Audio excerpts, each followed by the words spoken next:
Buenos días a todos, bienvenidos a la conferencia del cuarto trimestre del 2021. El cierre del año ya, menudo año.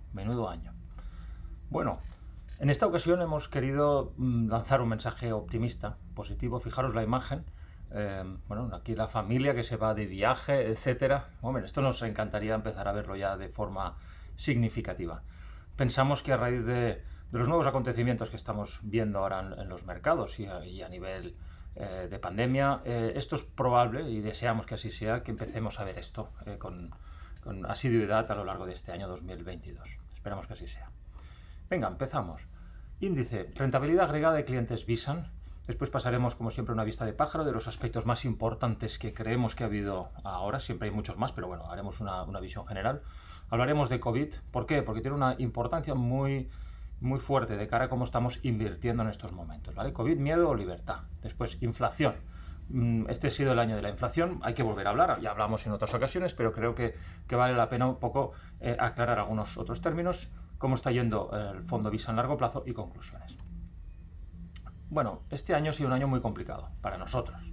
Ha sido un buen año para los mercados en general, de renta variable, un año patético, dificilísimo y muy malo para la renta fija, o sea, la mentalidad conservadora de no querer perder un duro y ser conservador al final te ha producido unas pérdidas enormes, ¿no? en este tipo de inversión. Y lo que parecía arriesgado o muy arriesgado a ojos del inversor prudente, y ponemos prudente entre comillas, ha sido finalmente lo que ha generado más dinero, con absoluta diferencia.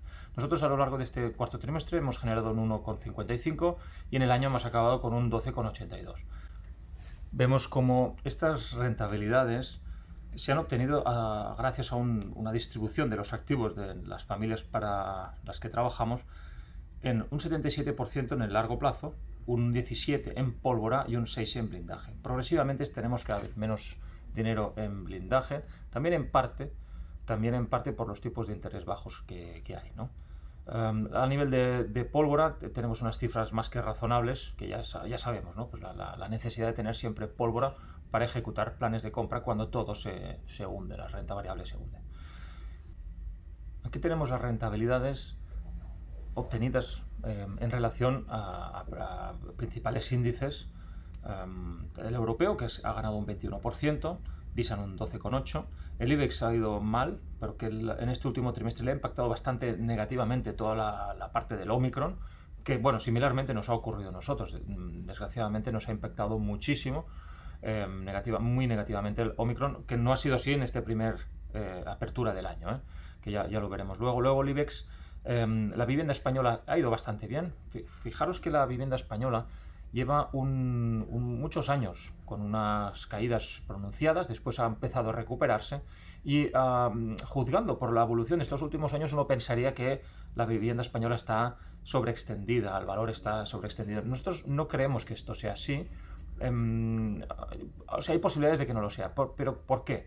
Cuando los precios de un activo suben y después llevan un periodo de corrección, fuerte corrección, y vuelven a subir y vuelven a máximos, que es lo que se está empezando a ocurrir ahora, que están volviendo a máximos, sobre todo en las capitales, ¿no? O sea, en Barcelona, Madrid, Bilbao, etcétera, ¿vale? En lo que estamos viendo es que cuando rompe al alza respecto al último máximo, tal y como ocurre con las acciones, por ejemplo, suele seguir al alza durante un tiempo más, podrían ser 2, 3, 4, 5 años más. Creemos que esto es lo que está ocurriendo, y más con un escenario de inflación, que ya lo hemos hablado en otras conferencias y que hoy hablaremos con un poco más de profusión, en el que, de ser así, es muy probable que la vivienda tenga aún 2, 3, 4, 5 años buenos, sanos de crecimiento. No digo que con alguno hay algún pequeño bache, etcétera, pero la tendencia claramente es al alza, y más si superamos máximos en este sentido. Y después, la gran perdedora este año. Llevamos año tras año ganando dinero en renta fija. Aquí ha sido, de hecho, aquí lo veis, el principal activo, excepto Visan, que ha ido ganando dinero.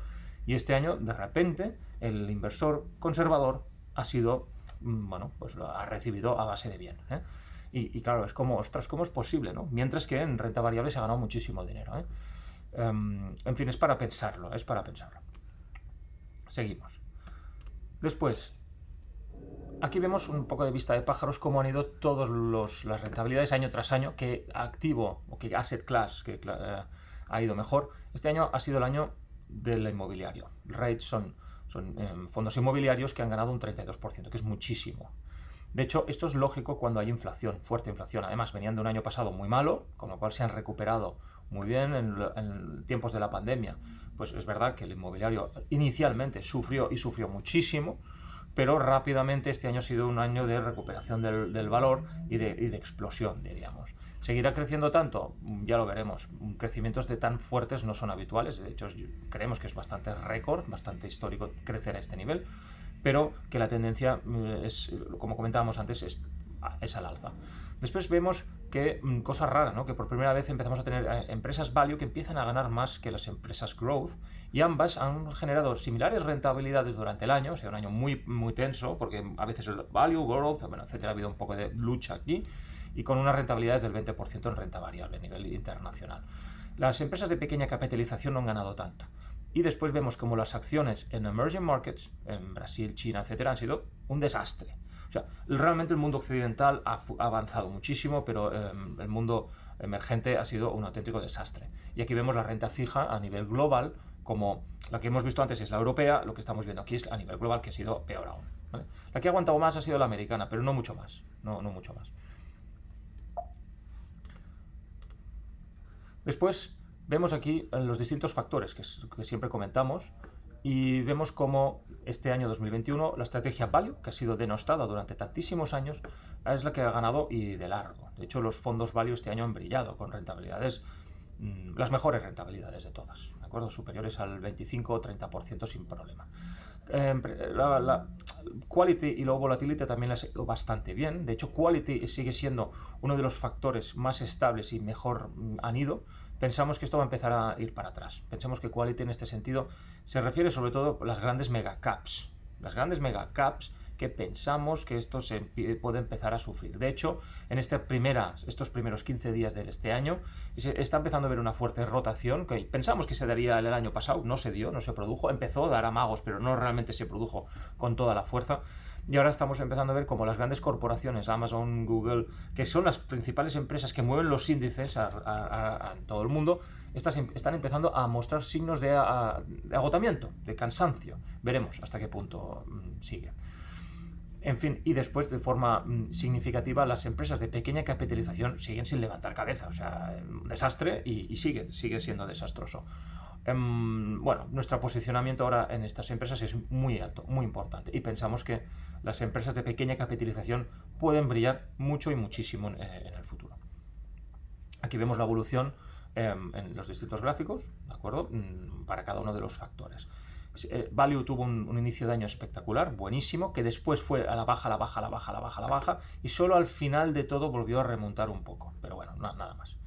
Bien, y aquí llegamos a las conclusiones muy interesantes, las que tenemos. En primer lugar, el sentimiento del mercado sigue siendo muy pesimista en acciones. A pesar de que sigue creciendo y que ha crecido con muchísima fuerza, la gente, el sentimiento es que, oye, puede haber un crash de cuidado en cualquier momento. De hecho, esto lo hemos visto a lo largo de este año. Cada aparición de la nueva cepa o nueva variante del virus ha producido caídas con un estrés enorme a nivel de mercado. Lo vemos por las compras masivas que hay de puts para cubrirse ante caídas, que no tiene parangón. De hecho, el nivel de nerviosismo que hay actualmente es enorme. La gente dice, uy, comprar ahora está caro, carísimo. Y esto lo veremos constantemente. Al cual nosotros nos gusta invertir cuando todo el mundo piensa que está caro. Nos gusta, porque esto es probablemente falso. Cuando todo el mundo cree que está caro, no está caro. En cambio, cuando todo el mundo cree que es fantástico y que eso no tiene fin, ahí es cuando nosotros estaremos bastante más prudentes. Con lo cual, las probabilidades de que los mercados sigan al alza son importantes, aunque no estaremos exentos de mucho nerviosismo. El cuarto trimestre de este 2021 ha sido muy bueno para acciones, y es probable que siga siendo el primer trimestre del 2022. ¿Por qué? Porque generalmente cuando hay periodos, un trimestre muy bueno, históricamente, con series históricas de más de 50 años, vemos que lo más probable es que el siguiente trimestre sigue subiendo al alza. Y además también tenemos un efecto, January Effect, etcétera, que estamos en un momento del ciclo y del año positivo para las acciones. Veremos. En 2022 es probable que sea un año al alza también, pero aunque no tan extraordinario como el pasado. Años como el año pasado han sido realmente muy buenos. A nivel sobre todo de índices, que luego ya lo veremos. Pero fijaros que en 2022 es probable que tenga muchísima más volatilidad, pero muchísima más. De hecho, solo hace falta ver ahora mismo. Han empezado los mercados cayendo a plomo, y la parte tecnológica, sobre todo, muy, muy castigada. Creemos que, bueno, la parte tecnológica encontrará un suelo pronto, más pronto que tarde, y esta caída que tiene ahora estamos viendo que está empezando a ser muy, muy violenta, y creemos pero que puede seguir un poco más violenta. Tenemos ahora un posicionamiento más pro value, pero si sigue cayendo y corrigiendo la parte tecnológica, no descartamos, sobre todo en la parte de visa en largo plazo, que es más táctica, en tomar posiciones en tecnologías si vemos que hay una verdadera escabechina en estas próximas 2 semanas. Ya lo iremos viendo. Después, con lo cual, 2022, fijaros, temas tácticos podemos llegar a hacer, pero será un año complejo para la renta variable, aunque probablemente al alza, pero con mucha rotación en factores y sectores. Los ingresos de las empresas van bien, van subiendo por encima de las expectativas, hay crecimiento positivo. La inflación, que era un problema y que pensamos que sigue siendo un problema relativo, claro, creemos que se está consolidando. No pensamos que volveremos a los ceros y a los 1%, sino que habrá otro nivel de rango de precios de inflación. Pensamos que en este próximo ciclo de 5 o 7 años podemos encontrarnos muy bien la inflación en torno del 2 al 4%. ¿Ahora que está en España? Pues al 6,5%, acabó el año pasado. Bueno, a ver, también ha tenido una fuerte influencia todos los costes de la electricidad, que es el principal factor, mayoritariamente por políticas, bueno, que ha habido a nivel europeo, y ya no digo español, me refiero a nivel europeo, de, bueno, pues dependencia excesiva del gas, de cierta gente en Rusia que, bueno, pueden apretar en el momento que más los necesitas, etcétera. Es decir, hay una dependencia energética brutal en Europa que ha producido gran parte de la inflación que tenemos. Hay otros factores también, problemas de suministro a nivel de cadena de suministro, etcétera, etcétera. Pero pensamos que lo que son las commodities, lo que son los mercados de materias primas, no se comportan de manera extremadamente lineal, al contrario, son como petardos que van explotando uno tras otro. Ahora tienes un problema con, yo qué sé, las cadenas de suministro, y se te disparan los costes del dry bulk, que es el transporte de materia seca en contenedores en el océano. Bien, se te dispara, pero luego llega un pico y cae de forma importante, para luego tener un pico en el coste de la energía por el gas natural, después te cae también otra vez, etcétera. No es una cosa tan lineal como puede ser el mundo de las acciones o la renta fija. Commodities es bastante salvaje, ¿de acuerdo? Ahora estamos empezando a volver a ver una caída muy fuerte del petróleo, y es probable que siga con el petróleo a 100. Podríamos encontrarlo perfectamente este año, sin ninguna duda. Pero bueno, sin ninguna duda, no lo sabemos, pero muy, muy, muy probablemente. Así que bueno, después tenemos presión al alza de los tipos de interés. Esto ya lo veníamos comentando desde hace tiempo, y verdaderamente ha empezado a ser así, y luego lo veremos. Con lo cual, ya estamos empezando a ver cuál es el escenario. Los tipos de interés reales, es decir, tú tienes lo que marca el tipo de interés nominal, en este momento es un desastre, bajísimo, 0, en menos la inflación, tenemos un tipo de interés real negativo. Pero, ¿qué significa que se incrementará? Pues que probablemente subirán los tipos de interés nominales, lo que marcan la Reserva Federal y probablemente el Banco Central Europeo. Algo tendrá que hacer. Está atrapado el Banco Central Europeo. Es un desastre. Europa es un desastre. Pero la Fed, que es muchísimo más libre e independiente y no depende tanto de políticos y historias raras, esta gente va probablemente a empezar a subir los tipos de interés. Pero además la inflación no puede seguir tan alta siempre. Como he comentado, por la propia naturaleza de las fuerzas inflacionistas, se va a calmar en algún momento, aunque volverán a haber otros petardos, ¿no?, por delante, pero se suavizará un poco, lo que incrementará mucho el tipo de interés real. Cuando ocurre esto, es un peligro para la tecnología, que es lo que estamos empezando a ver ahora, y también es una oportunidad para las compras en oro. Así que, bueno, y Brasil y China han sido un desastre para este año 2021. Pensamos que el 2022 pueden brillar realmente. Son emerging markets y pensamos que son los dos países dentro de emergentes de los que tienen más potencial, sin duda. Bien, después de un año muy bueno en el S&P, de más del 25%, el año siguiente suele ser positivo. Cogiendo series de 70 años, vemos cómo, bueno, pues esto ha ocurrido en muchas ocasiones, y al año siguiente pues suele haber una rentabilidad positiva del 14% en promedio. No estamos diciendo, este año va a ser un año fantástico en acciones. No, de hecho pensamos que va a ser un año de rotación, y que los que van a brillar, curiosamente, quizá no sean los de siempre, sino todo lo contrario. Pero, y si es un año negativo, normalmente son años negativos, pero no excesivamente negativos, no excesivamente dramáticos. ¿De acuerdo? Quiero decir, el mercado, a pesar de que está carísimo, y mucha gente dice esto está tan caro que esto va a ser imposible que siga subiendo, etcétera, pensamos que debido al pesimismo que hay, va a ser somos optimistas nosotros de cara a las rentabilidades futuras. Nos gusta. ¿De acuerdo? Y que si finalmente se da un mercado negativo, pues no debería ser excesivamente malo. Si lo es, pues mira, ¿qué vamos a hacer? Será la primera vez en 70 años. Ya está. Y siempre pasan cosas nuevas y no pasa nada. ¿Vale? Nuestra metodología de trabajo con blindaje, pólvora, etcétera, y toda la planificación que hacemos, ante cualquier escenario estaríamos preparados. No habría problema.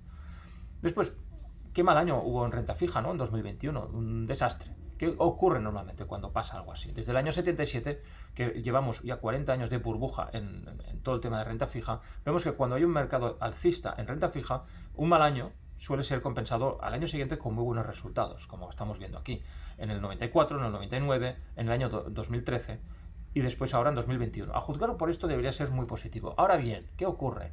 Que pensamos que los tipos de interés pueden empezar a subir y estamos acabando ya probablemente una etapa de 40 años de bajadas de tipos de interés. Muy probablemente estamos empezando otra senda de subidas de tipos de interés. Generalmente cuando esto empieza a ocurrir, eso no dura 2 o 3 años, dura 1 década, 2 décadas, o 3, o 4.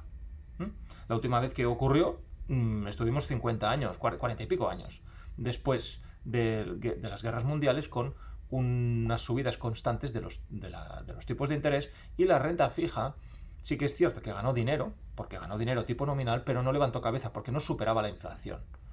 Bueno, lo iremos viendo. En todo caso, a juzgar por la historia, es probable que este sea un buen año para la renta fija. Seguimos.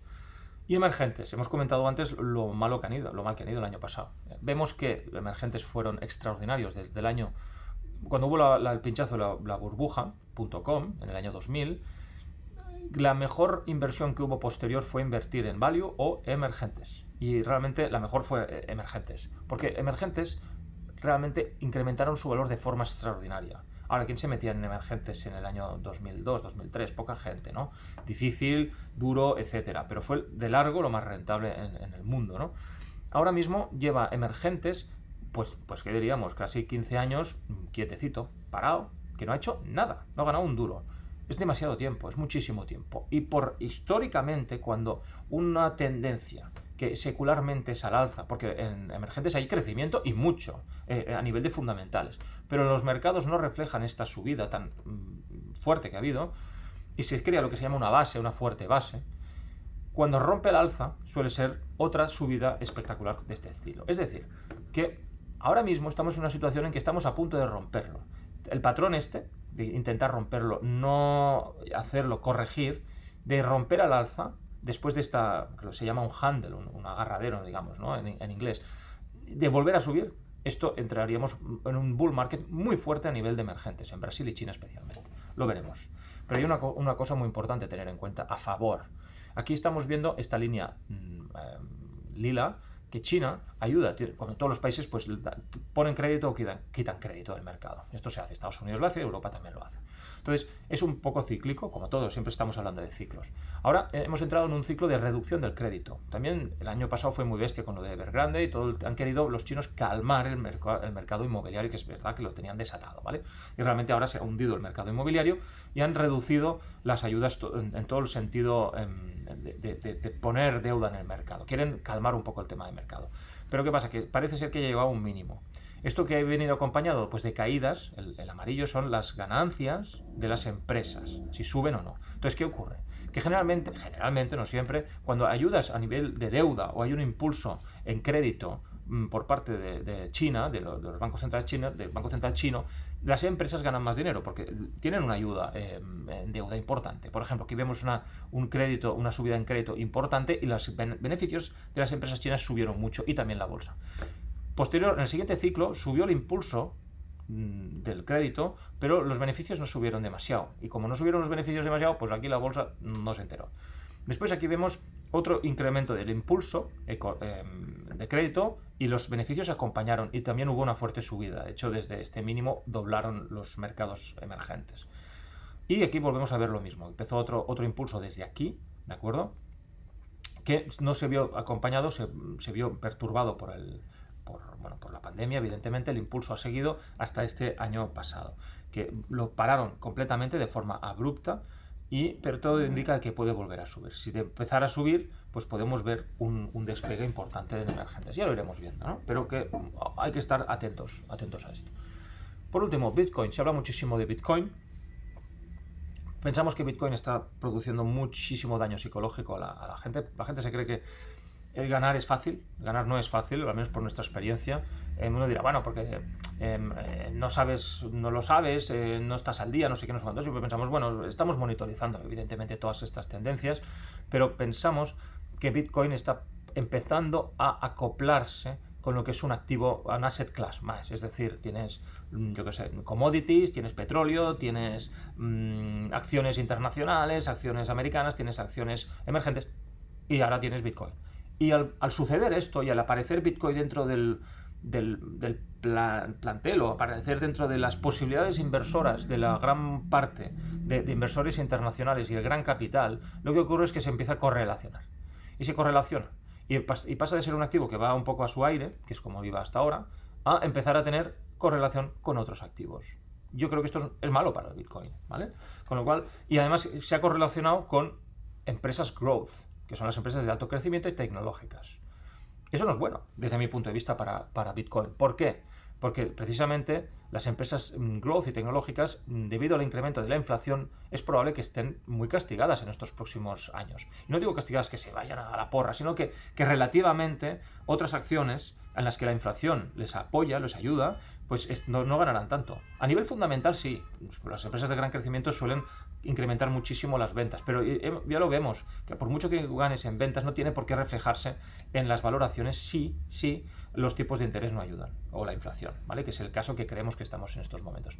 Bueno, simplemente es una nota. Bitcoin evidentemente es una bestia de otro mundo, ¿vale? De momento, pero simplemente digo, bueno, es de otro mundo, pero que empieza a ser domada. Está empezando a ser domada, entre comillas, por los mercados financieros. Y ojo, cuando empieza a ser así, ya toma una estructura más o menos previsible, etcétera, etcétera, etcétera. Veremos. Muy bien, aquí hablamos de la primavera rusa. No sé si os acordaréis de lo que es la primavera árabe, que bueno, se fueron destronando todos los jeques que había y todos los grandes líderes en Egipto, pues en Libia, etcétera, Gaddafi, etcétera, Mubarak. Hubo un movimiento espectacular de cambio de gobiernos, ¿no? Eso desgraciadamente dio lugar al ISIS y bueno, podríamos hablar aquí largo y tendido. Nosotros al final, como nos gustan los números, ya lo sabéis, lo que vemos es la primavera árabe se produjo también en gran parte porque son países con gran dependencia al precio de la comida. Entonces, cuando la gente de países más, no tan desarrollados como Occidente, en que tu cesta de la compra, lo que destinas a comida en Occidente es pequeño, lo que destinas en estos países es muy, muy importante. Pero claro, si los precios se te doblan, que es lo que pasó en este tiempo, y no bajan rápidamente, aquí sí que pasó en 2007, doblaron los precios a nivel internacional, pero enseguida se redujeron, y tuviste 4 o 5 meses, qué caro todo, pero luego se estabilizó. Pero aquí pasa un mes, 2, 3, 4, 5, 6, no bajan, sigue siendo caro. Claro, aquí la gente se revela, ¿vale? Cuando la gente tiene problemas para comer. Lo mismo está empezando a suceder ahora. Decimos, las perturbaciones que hubo con las cadenas de suministro a raíz de la pandemia, y desde mi punto de vista, totalmente subjetivo evidentemente, que los lockdowns no sirven, ha sido un error, ¿vale? Solo sirvió para la primera ola y punto, y poco tiempo, más de un mes, ya lo anunciamos en la presentación que tuvimos al principio de todo en el primer trimestre del 2020, que el tiempo máximo para un lockdown debería ser de un mes, que es para parar la primera fase, ¿vale? Porque a partir de ahí las consecuencias económicas son dramáticas. Y si ya anunciamos entonces la llegada de la inflación de forma masiva. Aunque dijeron, no, imposible, ahora hay deflación, o se nos rieron, lo de siempre. Pero bueno, al final hay que pensar por uno mismo y decir, a ver, ¿qué puede ocurrir? Entonces, ¿qué vemos? Que los problemas que ha habido después con el gas natural es lo que se utiliza para crear fertilizantes. Y los fertilizantes son lo que se utiliza para producir comida. Con lo cual, la subida brutal que ha habido en gas natural y la que ha habido ahora, por ejemplo, en este invierno, fijaros de Europa, ¿no? Necesitamos el gas natural para energía, pero para comer también. O sea, no nos olvidemos de que todo está interrelacionado. Pues ha producido un spike, unas puntas muy fuertes en valoraciones, lo que ha disparado la comida. Mi miedo es, esto producirá distorsiones. Y sobre todo en países en que tienen una gran dependencia de los precios de la comida. Veremos lo que pasa. Kazajstán ya hemos visto follón, ¿eh? Y estas revoluciones suelen producirse después de periodos de este tipo. Crimea, bueno, en Crimea, esto es un tema ruso, pero tiene mucho que ver con el petróleo. Cosas muy raras, fijaros, esto es la valoración del rublo ruso, ¿vale? ¿Y qué ocurre? Que va muy relacionado con el petróleo. Lógico, es un gran país exportador de gas y petróleo también produce muchísimo. ¿Qué ocurre? Que se ha desacoplado. A partir del 2020 se ha desacoplado. La moneda rusa no acaba de levantar cabeza cuando debería haberlo hecho por la subida tan fuerte que ha habido en el precio del petróleo. Debería, pero no lo ha hecho. Y más el gas que se ha disparado. ¿Qué está ocurriendo? Claro, lo que estamos viendo es que Rusia está empezando a vender toda la divisa internacional. Cuando esto sucede, cuando un país coge toda la divisa internacional y la quita y se queda solo con oro, se está preparando para una guerra. Esto suele ser así. ¿De acuerdo? Entonces estamos viendo este desacople y los mercados están empezando a decir, ojo, que Rusia va a montar un conflicto. O sea, los números están empezando a decir, va a haber conflicto. Y esto le añadimos un conflicto por un problema de comida, y le añadimos todo el tema geopolítico, toda la inestabilidad que está habiendo ahora mismo, pues indica que este año habrá muchos titulares, probablemente, de todo el tema de Crimea, invasión, guerra, etcétera, etcétera, etcétera. Va a ser divertido, va a ser muy, muy, muy divertido. Con lo cual, por eso, fijaros, este 2022 puede ser un año intenso, ¿eh? O sea, subidas, bajadas, puede ser un año entretenido. Bueno, cada año lo es, ¿eh? Pero bueno. Después, claro, viene todo el tema de las subidas de tipos de interés. Ya esta es una transpa que ya pusimos anteriormente, en el cual hablábamos, oye, fíjate, hay una correlación muy fuerte entre los tipos de interés que hace la Reserva Federal y un problema muy importante para la Reserva Federal es que se cree empleo y tiene una misión clarísima específica para esto. Cuando ven que las pequeñas empresas americanas les cuesta mucho encontrar empleados, yo que sé, un restaurante quiere buscar camareros y no encuentra, ¿vale? Esto es un problema. Entonces, cuando esto ocurre, generalmente es necesario empezar a subir tipos de interés para frenar el recalentamiento de la economía. Ahora mismo es brutal, en Estados Unidos cuesta muchísimo encontrar mano de obra y los tipos están bajos artificialmente. Ya dijimos que esto no podía seguir así. Van a subir tipos, vamos, nunca podemos decir seguro, pero muy probablemente. Ahora de repente se despiertan con que no, que van a subir 4 veces a este año 2022. A ver, tampoco me lo creo. No creo que puedan subir tanto. De hecho, si subieran tanto, vamos, habría una crisis bursátil muy, muy severa, ¿eh? Muy, muy severa. Y no creo que estén para esto. Sí, un par de subidas, máximo 3, 4 es muchísimo. Ya veremos lo que hacen, evidentemente harán lo que les dé la gana. Pero bueno, no creo que tampoco quieran cargarse la economía de un plumazo, no lo creo. Así que subidas sí, pero con cierta cautela. Después hablamos de oro. Este es un gráfico interesante. Estamos comparando arriba el precio del oro en dólar y debajo estamos comparando los tipos de interés Fed Funds, que es el tipo de interés oficial del dinero en Estados Unidos, que es el lila, con la inflación americana. Entonces, ¿qué ocurre? Cuando está la diferencia entre ambos está en verde, significa que el tipo de interés que está ofreciendo la Reserva Federal es superior a la inflación, ¿vale? Con lo cual, bueno, normalmente cuando se hace esto es para intentar calmar un poco el ambiente, ¿de acuerdo? Para frenar la inflación, y se consigue, realmente suele funcionar. ¿Qué tiene esto que ver con el oro? Bueno, simplemente hacemos una pequeña reflexión. El oro es un valor refugio y, bueno, a juzgar por la historia, antes de este gráfico de aquí, Nixon, digamos que rompió el patrón oro definitivamente ya, y antes estaba como, no manipulado, o sea, estaba ligado, ¿vale? Y como de pies y manos, digamos, ¿eh? No puede fluctuar demasiado. Pero a partir del momento en que se liberalizó, hubo un periodo de subidas de tipos de interés de Reserva Federal junto con inflación, y esto fue muy positivo de cara a la subida del precio del oro. Bien, después se calmó. Después volvemos a encontrar otro periodo de subidas de tipos de interés de la Reserva Federal unido con más inflación, y pum, el oro vuelve a funcionar. Con lo cual, bueno, hasta cierto punto, subidas de tipos de interés de la Reserva Federal unidos a subidas de inflación al mismo tiempo suele ser indicio de que va a subir el oro, ¿vale? Con lo cual, ¿en qué situación nos encontramos ahora? Al menos el arranque. Luego, por ejemplo, aquí vimos que bajaron los tipos de interés por el crack del 2008. El oro cayó, pero luego pasó a ser valor refugio, perdón. Pasó a ser valor refugio. Y rebotó de forma muy agresiva, perdón, que no sé, se me va el de esto, de forma agresiva hasta llegar a un top, que es cuando llegó al top de la inflación. ¿Qué ocurre? Que aquí cuando volvimos a ver la subida de tipos de interés otra vez, el oro volvió a arrancar, ¿de acuerdo? Aquí hubo la pandemia, justo aquí, y valor refugio durante poco tiempo. Fijaros que esta pandemia ha hecho todo sea muchísimo más rápido, ¿vale? Los plazos se comprimen y ahora está mostrando este patrón.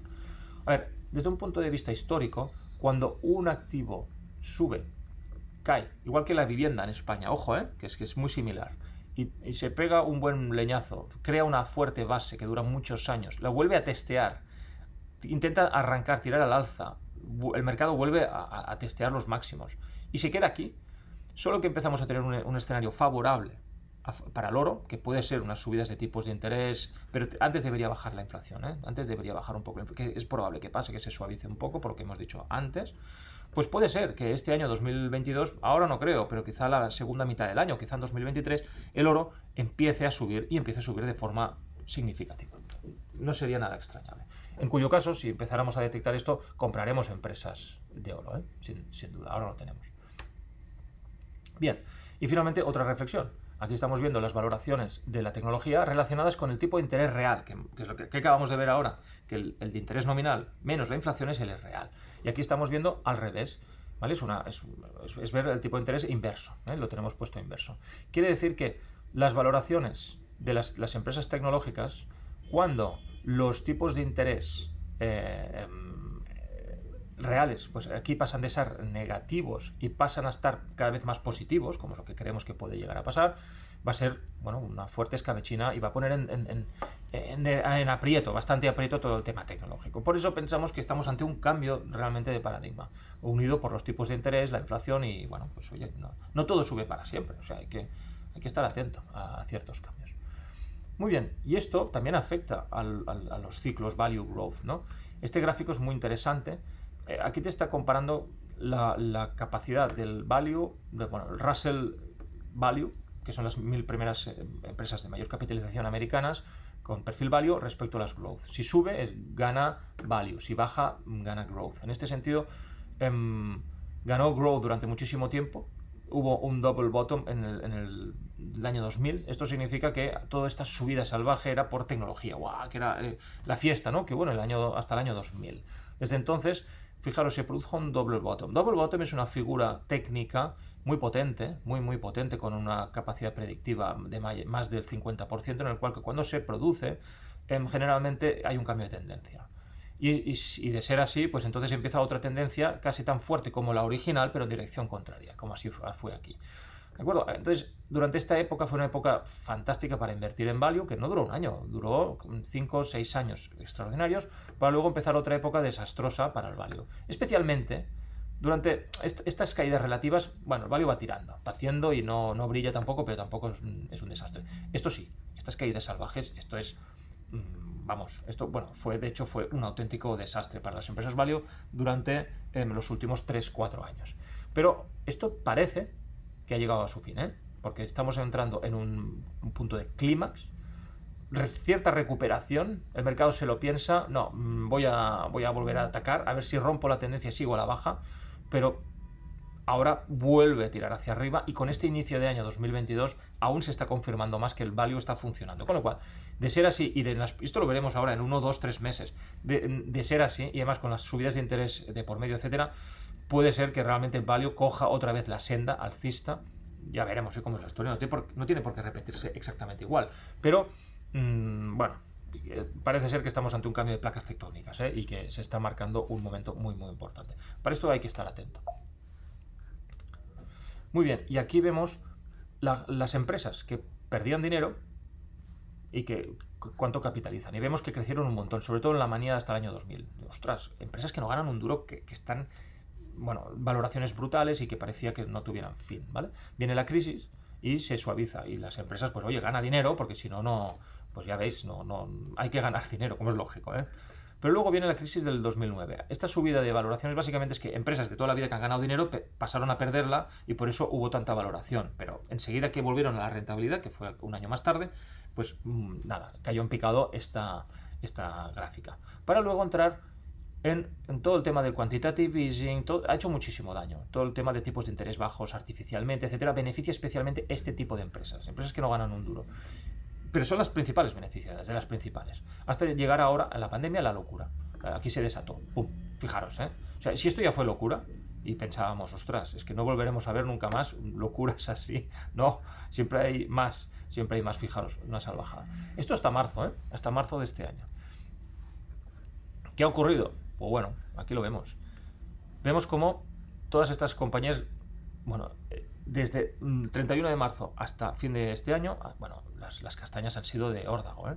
El mercado tecnológico ha empezado durante ya el 2021 a sufrir de forma brutal, y esto lo vemos, por ejemplo, con una empresa que se llama ARK, un fondo, bueno, de inversión que se llama ARK, potentísimo, archifamoso, que la mayoría de gente ha puesto dinero ahí, y de hecho la mayoría de aportaciones han sido en el top, y ahora está perdiendo, el inversor promedio está perdiendo dinero, casi todo el mundo está perdiendo dinero ahora con ARK, con tecnológicas, ¿no? Lo que parecía espectacular, pues bueno, ahora sigue siendo, ahora parece un desastre. Por eso siempre decimos, cuidado en empezar a invertir en aquello que ha ido tan bien, porque no es oro todo lo que reluce. Preferimos nosotros mantenernos con aquella sensación de decir, bueno, nunca vamos a ganar el último céntimo, porque no lo hacemos, ni tampoco cogeremos nunca el mínimo, pero sí en tener cierta consistencia. Trabajamos más para la consistencia. Ahora nuestras rentabilidades no serán espectaculares nunca. Bueno, da igual, pero hay consistencia, que es lo que al final más nos preocupa. Y por último, creo que estoy en vista de pájaro. Vale, ya está. Entramos en otra nueva episodio. COVID, miedo o libertad. Bueno, quien controla el miedo de la gente se convierte en el amo de sus almas. Esto, interesante leer a Nicolás Maquiavelo. Era tremendo este hombre.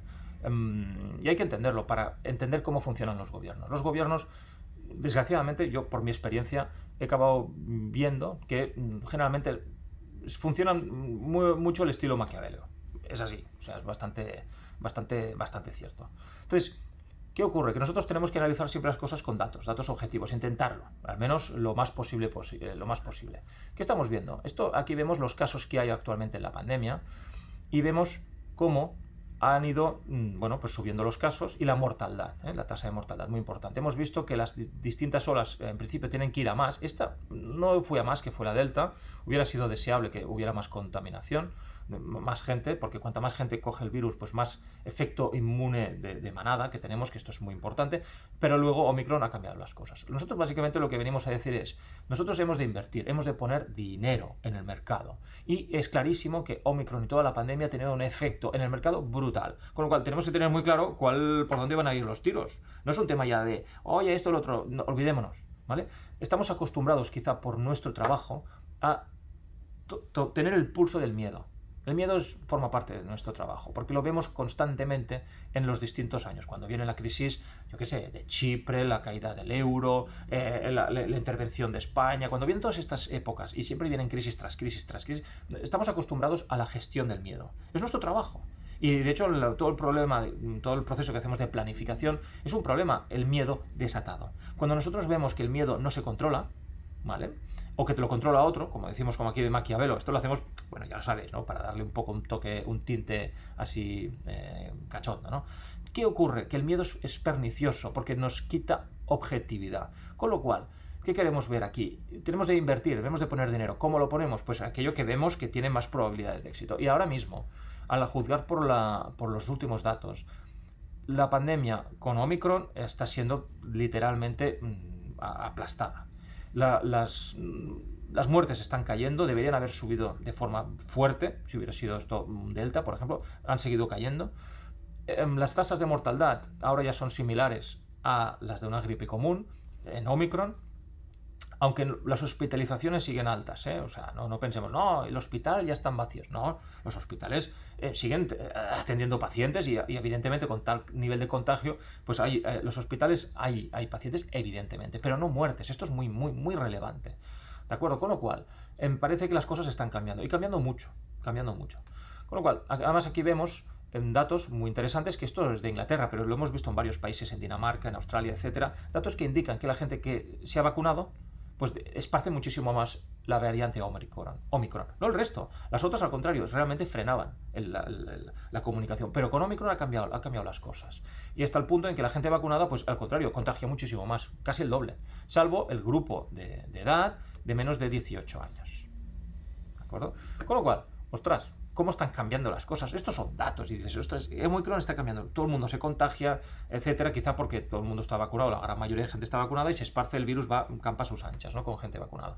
Con lo cual, esto está cambiando las cosas, hasta el punto de que, oye, ¿qué puede ser? Entonces, claro, nosotros pensamos, a ver, Omicron supone un importante cambio en la pandemia, porque es distinto, los datos son muy raros y muy distintos. El final, no lo sé, ya lo veremos, puede venir otra cepa y liarla de nuevo, no lo sé. La gente vacunada contagia más, esto es así, son hechos y confirmados por muchos países. La mortalidad es similar o inferior a la gripe común, sí, lo estamos viendo y es sorprendente. Cada país tiene una tasa de mortalidad distinta, pero también porque lo miden distinto y además también hay medios distintos en cada país, y esto hay que tener en cuenta. Se siguen generando hospitalizaciones, o sea, no nos pensemos que el Omicron solo es una gripe. No, a ver, que hay que ir con cuidado. Lo que ocurre es que los datos son muy, muy buenos comparativamente con Delta, pero muy buenos. Entonces, desde nuestro punto de vista, el pasaporte de COVID no tiene demasiado sentido, más que nada porque la gente vacunada contamina más. Y segundo, los confinamientos tampoco ayudan ni desde un punto de vista médico, es decir, todo el mundo se va a contaminar, por lo que estamos viendo, o sea, va a haber contaminación igual, o sea, no, y ni económico, evidentemente. Y esto ya lo hemos anunciado, ya lo dijimos desde el año pasado, desde abril del año pasado, pero el confinamiento no tiene mucho sentido económicamente. Sí, desde un punto de vista político y mantenimiento del poder, de cara a elecciones o mantener el poder, ¿vale? Y eso es lo que no nos gusta, porque, bueno, al final que la pandemia se convierta en un arma política es una pena, porque debería ser simplemente tratada como un tema puramente, ascépticamente médico, creemos, ¿vale? Es posible que las restricciones desaparezcan en breve. Están muchos países y están empezando a quitar restricciones o anunciar que las van a quitar en breve. Eso es bueno y nos alegramos muchísimo. Con lo cual, pero nosotros aquí, ¿qué nos importa realmente? ¿Qué impacto hay en la parte económica? Esto es lo que realmente nos importa. Entonces, ¿cuáles son los sectores más castigados por la pandemia? Son los que tienen precios que han sido destrozados y no han sabido recuperarse. Y pensamos que es donde vale más la pena invertir. ¿Por qué? Porque Omicron realmente está anunciando que las cosas van a ir muchísimo mejor. Nos está dando una pista clarísima. Con lo cual, para este año 2022 pensamos que tener una fuerte exposición en la aviación, viajes, cruceros y hoteles, tal y como pensamos ya el año pasado, pero ahora con Omicron se ha confirmado definitivamente, pensamos que es muy potente. Además, también creemos muchísimo en todo el tema de energía y materias primas, aunque la subida que han tenido ya es muy fuerte y es posible que se vayan calmando un poco a lo largo de este siguiente año. Con lo cual pensamos que es posible que haya una apertura fuerte de las economías ya a nivel global, que la cosa se vaya realmente calmando, gracias a Dios, porque ha sido 2 años tremendos y este será ya el tercer año. Con lo cual, bueno, volvemos a la foto del principio, ¿no? A la vista de los datos somos optimistas y nos encantaría pues que todo el mundo pudiera volver a viajar y a hacer una vida normal. Sería fantástico, sinceramente. Muy bien, y volvemos al tema de la inflación, más que nada porque es un tema estrella a lo largo de este año y yo creo que era necesario volverlo a sacar por activa o por pasiva en el cierre del año, ¿no? La inflación se genera por 3 grandes patas. Y esto es importante entender la naturaleza de la inflación. Normalmente la gente cree que es la demanda. Suben los precios porque mucha gente compra. Pues pensamos ya, esto lo anunciamos en la conferencia en marzo del 2020, que no creemos que venga por esta parte. Puede, pero no poco probable. Lo que va a venir es por la moneda, la manipulación monetaria que ha habido, y así se ha confirmado, de la Reserva Federal, bancos centrales, etcétera, que ha sido tremenda, expansiones de balance extraordinarias, y la oferta, es decir, los shocks de oferta por los confinamientos han destrozado la cadena de suministro. Y esto, claro, la gente con la visión, como siempre, visión gallinacia de corto plazo. Yo arreglo un problema hoy, pero incapaz de ver las consecuencias. Un shock de oferta produce hambre. ¡Hambre! Y esto lo estamos viendo, claro, cuando aquí somos ricos en Occidente y tampoco comparativamente con otros países, y nos da un poco igual, ¿no? Frenamos la cadena de producción porque aquí hay muertes y tal, que es verdad, y hay que hacerlo, tal, pero se pueden hacer de otras formas las cosas. Pero claro, produces un shock de suministros que lo que está produciendo es hambre en el mundo, porque está carísima la comida, y no descartamos que siga subiendo el precio de la comida de forma brutal. Con lo cual, ojo, y aquí alertamos de estas posibilidades, o sea que el impacto a la hora de comer, pues fijaros, es bastante dramático. Inflación del año 2020, vemos muchos países en negativo, entre ellos, por ejemplo, aquí vemos España, hubo deflación, pero ahora España está desatada. Este 6,7 es la primera inflación que anunció, que era la previsional, y luego el INE ha calificado en el 6,5 definitivo para el año, pero es mucho, un 6,5, y fijaros, todos los países en general están teniendo inflaciones fuertes. Bueno, es que destacar Rusia, Polonia, pero también hay que destacar Brasil, el 10, y Estados Unidos sobre todo. Estados Unidos, Esta gente solían controlar o tenerlo bastante controladito. Y otro país también para mí que sorprende muchísimo es Alemania. Alemania, que es para mí el principal parangón de control de la inflación en el mundo actualmente, tienen la inflación al 5, que para ellos es una salvajada. No están acostumbrados a esto. En fin, aquí vemos la tasa, ¿no?, del IPC, pues ha subido el 6,5, esto ya es real en España, tremendo, ¿eh? Hay que ir con cuidado. Y esto vemos que este 6,5 pues es la mayor tasa en 30 años. Cambio de tendencia clarísimo. Que esta subida vuelva a caer de forma importante, yo creo que sí. Ya, como hemos explicado antes, estos comportamientos son un poco vía petardo. Sube mucho el gas, después sube, yo que sé, la madera, varios productos, pero también caen, ¿eh? Suben con fuerza y también caen. O sea que esto debería ser bastante, bueno, un poco difícil de prever. Y aquí vemos el bono alemán, muy interesante. Ha entrado esta semana por primera vez en terreno positivo. Llevaba ya desde el 2019 en negativo y creemos ha roto una línea de tendencia. Ya la rompió a principios del año pasado, del año pasado, pero ahora ya está entrando en terreno positivo por primera vez en 3 años.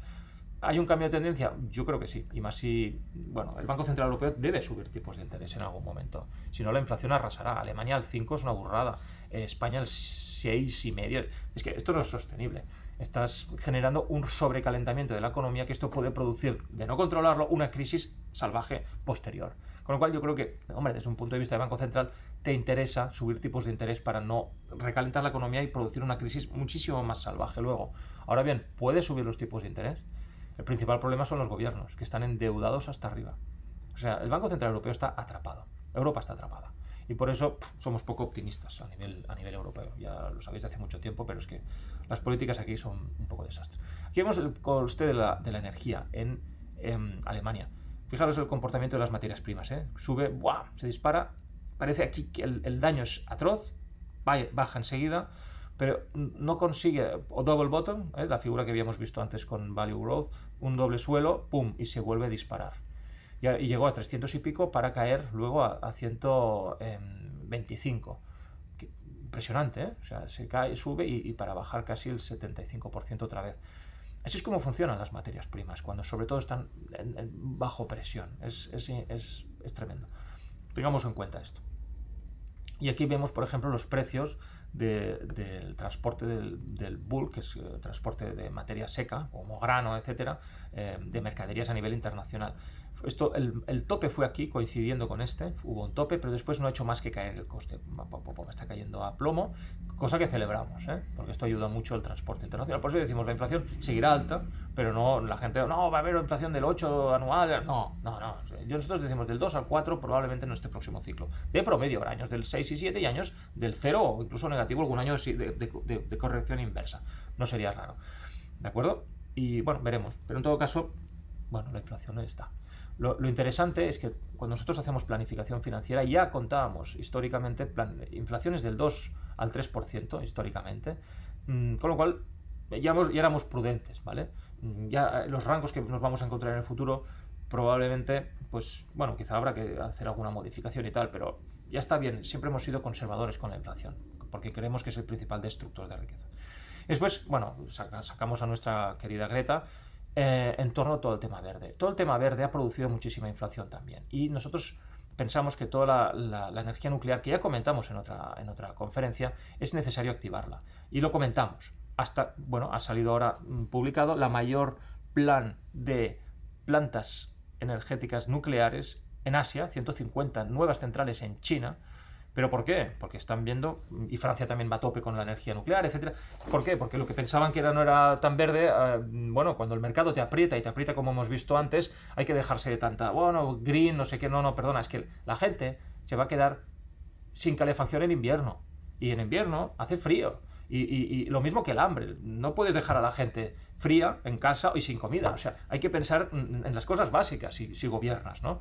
Con lo cual, oye, tú, y además los chinos lo tienen muy claro, vamos a la energía verde, que para las nucleares realmente es de las que generan menos residuos con diferencia, y oye, tiramos millas. Pero es que además, ¿qué problema ha habido con todo este shock de oferta? Que ahora esto es el consumo de carbón, y la creación de carbón en China se está disparando, y el carbón llevaba parado desde hacía muchísimo tiempo, y el frenazo que ha habido en las cadenas de suministro provocan un pum, Y esto, el carbón sí que genera polución a mansalva. Y esto es peligroso. Esto es peligroso. Y China, bueno, pues van así, venga, carbón a tope, pues venga, carbón.